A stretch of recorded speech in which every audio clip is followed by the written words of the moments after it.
जी, बिस्मिल्लाहिर्रहमानिर्रहीम। अल्लाहुम्मा सल्लि अला सय्यिदिना व मौलाना मुहम्मदिन व अला आलिहि व सहबिहि व बारिक वसल्लम। अस्सलाम वालेकुम to all of my friends, viewers, YouTube family. तो तमाम उम्मीद है तमाम दोस्त ठीक होंगे, खैरियत से होंगे, खुश होंगे। तो आज हम अपने असल प्रोग्राम जो है वेब डिज़ाइन की तरफ जा रहे हैं कि आपने प्रोफेशनल वेब डिज़ाइन डेवलपमेंट कैसे करनी है, आप कैसे जो है एक बिज़नेस वेबसाइट बना सकते हैं और उसके लिए आपको कहाँ से स्टार्ट करना है और किधर से आप स्टार्ट लेंगे, यानी कि उसके लिए मेन कोर्सेज़ कौन से हैं, कौन-कौन से कोर्स या कौन-कौन से चीज़ें हैं जो आपको उसके लिए आनी चाहिए। तो इसके अगर हम कैटेगराइज़ करें तो मेन जो वेब डिज़ाइन डेवलपमेंट के अंदर आते हैं वो 6 मेन सब्जेक्ट हैं। Photoshop, HTML, CSS, JavaScript, jQuery, PHP और माईसीक्वल। ये है वेब डिज़ाइन और डेवलपमेंट के लिए। अच्छा, तो इन 6 के अंदर हम मज़ीद डिस्कस करेंगे अभी कि इनमें से कौन से सारे के सारे आने ही ज़रूरी हैं, शुरू में ही सारे आने चाहिए, या ये है कि कुछ कर लें तो आपका काम शुरू कर सकते हैं, बाकी साथ-साथ लर्न कर सकते हैं, साथ आपकी कुछ अर्निंग भी शुरू हो सकती है। क्योंकि बहुत सारे दोस्त होते हैं जो कहते हैं कि यार हम थोड़े से टाइम में ये करके तो हमारी कुछ ना कुछ अर्निंग शुरू हो जाए, तो वो ऐसा भी पॉसिबल है कि नहीं है, और कब आप प्रोफ़ेशनल काम में इन हो सकते हैं। ये सारी वज़ाहत और डिस्कशन हम शफ़ीक कादरी साहब के साथ भी करेंगे। अभी ये आपको मज़ीद एक्सप्लेन करेंगे। तो इससे पहले जिन दोस्तों ने अभी तक सब्सक्राइब नहीं किया चैनल को, तो प्लीज़ वो सब्सक्राइब कर लें और लाइक और शेयर भी कर दें दोस्तों के साथ, ताकि ज़्यादा से ज़्यादा दोस्तों तक ये पैगाम और मैसेज पहुंच सके और उनकी हेल्प हो सके। और हमें भी इसकी बहुत खुशी होगी और एप्रिसिएशन होगी कि दोस्त देख रहे हैं और किसी का फ़ायदा हो रहा है और ज़्यादा से ज़्यादा व्यूवर्स आ रहे हैं। तो अभी माशाल्लाह मैं शफ़ीक साहब से कहूँगा कि वो ज़रा इसके लिए मज़ीद जो है ज़रा वज़ाहत करें कि ये क्या-क्या चीज़ें पहले ज़रूरी जी, हैं? अस्सलाम वालेकुम रहमतुल्लाह। ये आपने जिस तरीके से कुछ चीज़ों का ज़िक्र किया है, अगर बंदा इन चीज़ों को सीख ले, तो वो वेबसाइट बनाने में कामयाब हो सकता है। अच्छी वेबसाइट बनाने में कामयाब हो सकता है और अपना अच्छा रोज़गार हासिल कर सकता है। ये वेबसाइट बनाने के लिए ये बेसिक चीज़ें हैं। जैसे फ़ोटोशॉप है, आप फ़ोटोशॉप में जैसे आपने वेबसाइट्स वगैरह देखी होंगी, वेबसाइट में इमेजेस होते हैं, लोगो होता है, तो अब इमेजेस के ऊपर कुछ ना कुछ लिखा भी होता है। जैसे आपने कोई ऐड चलानी है, ऐड के ऊपर शूज़ लिखने हैं, बुक्स लिखनी है या किसी भी प्रोडक्ट का नेम नेम लिखना है, तो ज़ाहिर है वो इमेज के ऊपर लिखेंगे। तो ये फ़ोटोशॉप का इल्म होना इसलिए ज़रूरी है कि आप इमेजेस यानी तस्वीरें उनको एडिट कर सकें, लोगो बना सकें, बैनर वग़ैरह डिज़ाइन कर सकें। बैनर वगैरह डिज़ाइन कर सकें, ठीक है? ये चीज़ें ज़रूरी हैं यानी वेब डेवलपमेंट के लिए, ये भी सही। ज़रूरी है क्योंकि इनके बगैर तो ये तो नहीं होता कि सिंपल बस आपने जी कॉपी पेस्ट किया एक पेज वर्ड डॉक्यूमेंट उसमें डाल दिया, ठीक है? तो ज़ाहिर है उसका इंटरफ़ेस भी अच्छा होना चाहिए। इंटरफ़ेस जो है बनाने के लिए फ़ोटोशॉप ज़रूरी है। एक तो ये फ़ोटोशॉप हो गया, ठीक है? नेक्स्ट जो है एचटीएमएल। हुँ। एचटीएमएल ये इसको कहते हैं हाइपरटेक्स्ट मार्कअप लैंग्वेज, ठीक है? तो ये जो कंप्यूटर जो है ना, जो ब्राउज़र है आपका, ब्राउज़र जो वेबसाइट दिखाता है आपको, किसी भी कंपनी का डाटा दिखाता है, ये इसको ब्राउज़र को पता नहीं चलता। ये इसको भी ये एचटीएमएल एक लैंग्वेज है, यानी कि ये बिल्कुल टैग्स हैं, एग्ज़ैक्टली। ठीक है ना? तो टैग्स हैं जो जो इसको बताना पड़ता है कि ये ब्राउज़र को पता चलता है कि ये यूज़र ने यानी ये डेवलपर ने कौन से टैग लगाए हैं, तो मैंने यूज़र को क्या दिखाना है, तो वो टैग्स का इस्तेमाल होता है एचटीएमएल में। जैसे ये टेबल है उसके कितनी रोज़ हैं, वो बताना पड़ेगा उसको कि इस रो में लेआउट और स्ट्रक्चर सारा जो है लेआउट पेज स्ट्रक्चर का। है, इस कॉलम में ये हो, इस कॉलम में ये हो, इस कॉलम में ये हो, इस रो में ये हो, इस रो में ये हो। तो ये उसको कैसे पता चलेगा? उसको टैग्स के ज़रिए पता चलेगा कि भई ये टी आ रहा है, ये नेक्स्ट टी आ रहा है, ये टीडी है, ये कॉलम है। तो ये टैग्स हैं, एचटीएमएल है, ठीक है? ये क्या है? डी और डिव है डिव के डिव है, अंदर भी। ये भी टैग है, ठीक है ना? ये कंटेनर एक्चुअली होता है, तो लेकिन उसको ये हम अगर उसको कह दें ना कि कंटेनर लगा दें भई तो ये जो स्ट्रक्चर है असल में एचटीएमएल का, जो डॉक्यूमेंट का स्ट्रक्चर है, वो हम लेआउट वगैरह डिज़ाइन करते हैं एचटीएमएल के थ्रू, जिसमें डिफरेंट टैग्स हैं, डिव, टेबल या स्पैन है। आजकल जो एडवांस है HTML5 के अंदर उसका टैग ही आ गए हैं कि हेडर के, फुटर के, जी, तो जी। और जो है मेन्यू के।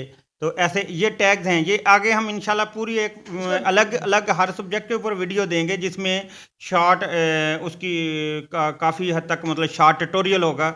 मगर फ़िलहाल भी आपको मैं नीचे लिंक शेयर कर दूंगा कि जो आप इजीली जाके ये कोर्स पढ़ सकते हैं। ट्यूटोरियल भी हैं, बहुत हेल्पफुल हैं, बहुत सिंपल, और जो बहुत अच्छे होंगे वो आपके साथ शेयर करूंगा।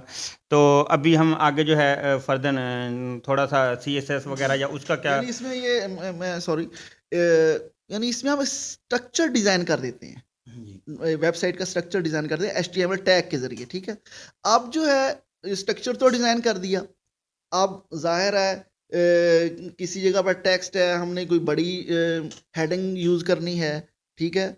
अब टाइटल यूज़ करना है तो उसका थोड़ा वो बोल्ड हमने करना है, उसको बड़ा साइज़ करना है। जो नीचे टेक्स्ट कंटेंट्स हैं उसको बारीक साइज़ करना है। किसी जगह पर हमने कोई ब्लैक करना है या कलर चेंज करने हैं, तो इसके लिए क्या करेंगे? तो इसके लिए है CSS, ये इसको कैस्केडिंग स्टाइल शीट कहते हैं, ठीक है। स्टाइल शीट तरतीब, कैस्केडिंग तरतीब देना, स्टाइल शीट को तरतीब देना, ठीक है। कि भाई ये मैंने ये टाइटल लिखा है तो इसको कितना बड़ा होना चाहिए, इसका रंग क्या होना चाहिए, ये नीचे कंटेंट्स हैं, इसका फॉन्ट कितना होना चाहिए, छोटी होनी चाहिए, बड़ी होनी चाहिए, ठीक है। तो ये बोल्ड होना चाहिए, इटैलिक होना चाहिए। तो ये स्टाइल शीट्स में इसको यूज़ करते हैं, ठीक है। तो इसका भी इल्म होना चाहिए। तो इसको स्टाइल शीट्स वेबसाइट्स यानी सीखने के लिए स्टाइल शीट्स का सीखना भी ज़रूरी है, ठीक है। फर्दर नेक्स्ट जो है PHP और नेक्स्ट इसके नहीं, नेक्स्ट इसमें एक जावास्क्रिप्ट होती है, जावास्क्रिप्ट है, यानी ये जो बेसिक चीज़ें हैं पहले, ठीक है। जैसे पहले फोटोशॉप हो गया, HTML टैग्स हो गए, स्टाइल शीट हो गई, जावास्क्रिप्ट हो गया। जावास्क्रिप्ट जो है ये एक होती है server side language, server side language, एक होती है क्लाइंट साइड लैंग्वेज। तो ये जावास्क्रिप्ट जो है ना, ये क्लाइंट साइड लैंग्वेज है। यानी आपने इन सर्वर साइड कैसे कहते हैं, यानी आपने रिक्वेस्ट सेंड की, कंप्यूटर पे कुछ लिखा, तो अब ये कंप्यूटर क्या करेगा, आपने रिक्वेस्ट सेंड की, ये सर्वर पर जाएगा, उसको ट्रांसलेट करेगा, तो फिर आपको रिजल्ट शो करवाएगा ये, ठीक है। ये सर्वर साइड, ये लैंग्वेजेस में होता है। तो ये जावास्क्रिप्ट है, ये क्लाइंट साइड लैंग्वेज है, ये क्लाइंट साइड। तो इसका क्या मतलब है, आपने कुछ लिखा, तो आपको फौरी तौर पर वो रिजल्ट दिखाएगा कि भाई जहाँ पे कैलकुलेशन और प्रोग्रामिंग इन्वॉल्व होगी, उसके लिए हमें प्रोग्रामिंग के अंदर फिर दो ग्रुप हैं। एक है सर्वर साइड, मशीन साइड, यानी कि जो बंदा बैठा है उसके ब्राउज़र पे ही वो काम करेगी। इसकी मिसाल आपको मैं देता हूँ। मसलन अगर एक हमारी वेबसाइट है जो कि उस वक्त करंट यूज़र अगर 10,000 यूज़र बैठे हैं एक की टाइम, तो जो सर्वर स्क्रिप्टिंग का या जावास्क्रिप्ट का फ़ायदा ये है कि वो लोड जो है सर्वर एक के ऊपर 10,000 का लोड नहीं आएगा।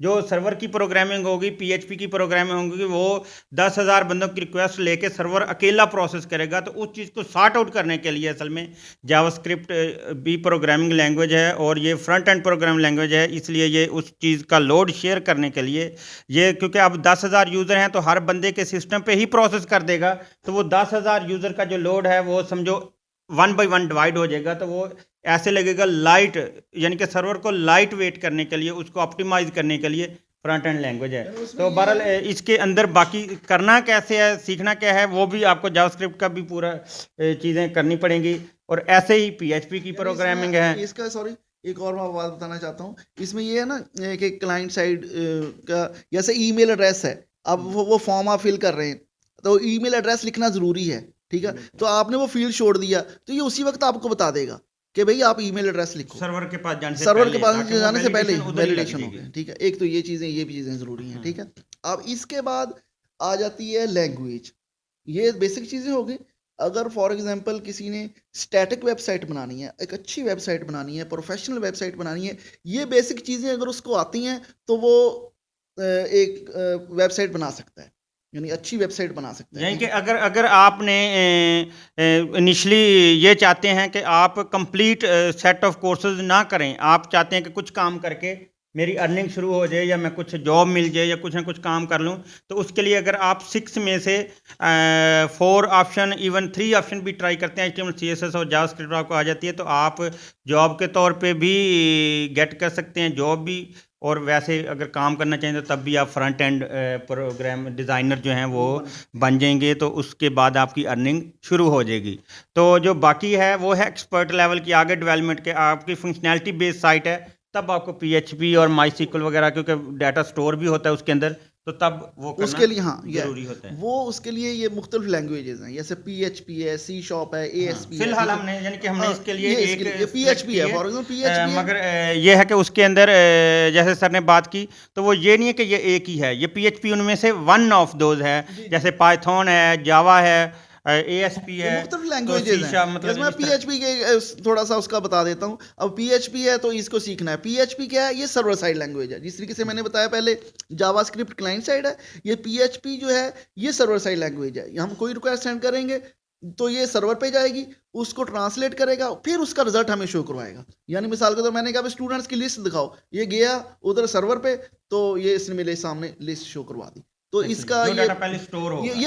ये प्रोग्रामिंग है। हाँ जी। ये प्रोग्रामिंग है, ठीक है। और इसके कि साथ किसका डेटाबेस डाटा भी सेव इन्वॉल्व हो करना, रही होगी ना, वो इसके डाटा पहले डाटाबेस स्टोर भी पड़ा होगा। ज़ाहिर है PHP के साथ मोस्टली ये MySQL जो डाटाबेस है ये यूज़ करते हैं, जिसमें डाटा स्टोर होता है, स्टूडेंट्स का डाटा है, कंपनी का अकाउंट का डाटा है, वो सारा स्टोर होता है DB में। अब PHP के ज़रिए हम इसको रिक्वेस्ट सेंड करते हैं और वो डाटाबेस से हमें जो है वो रिकॉर्ड शो रिकॉर्ड शो करता है। और ऐसे ही अगर डिफरेंट फार्मूलाज होते हैं, लॉजिक कैलकुलेशंस होती हैं, अगर कोई डिफरेंट जो फंक्शनल साइड्स होती हैं उनके अंदर अगर कैलकुलेशंस इन्वॉल्व हो रही होती हैं, मुख्तलिफ चीज़ों के हिसाब और रिकॉर्ड आ रहे होते हैं, तो वो सारी की सारी जो प्रोग्रामिंग और कैलकुलेशन और प्रोसेसिंग होती है वो प्रोग्रामिंग लैंग्वेज के थ्रू ही की जाती है। और जो डाटा है वो भी हम स्टोर करते हैं स्ट्रक्चर्ड क्वेरी लैंग्वेज जैसे SQL फॉलो होती है। तो उसके अंदर जैसे PHP की और लैंग्वेज हैं तो डाटाबेसेस के अंदर भी MySQL वन ऑफ दोज है। इसी तरह इसमें ओरेकल है, SQL सर्वर है, तो और भी हैं पुराने तो हाँ वो इनिशली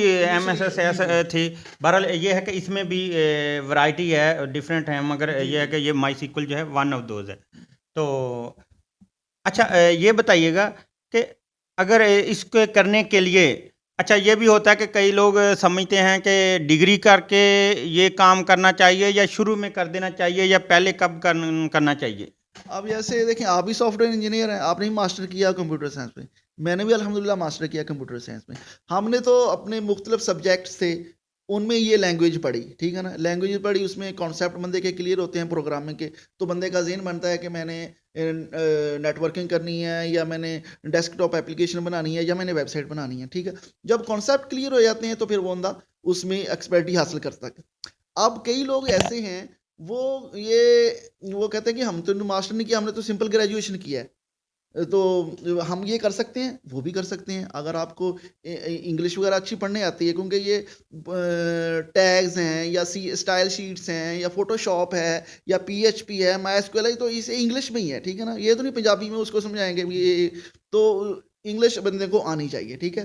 फिर उसके बाद वो सीखेगा तो आ जाएगा, इसमें कोई मसला नहीं है कि भाई मैं डिग्री हासिल करूंगा तो फिर ही मैं ये कर सकता हूँ, वो भी कर सकता है ये।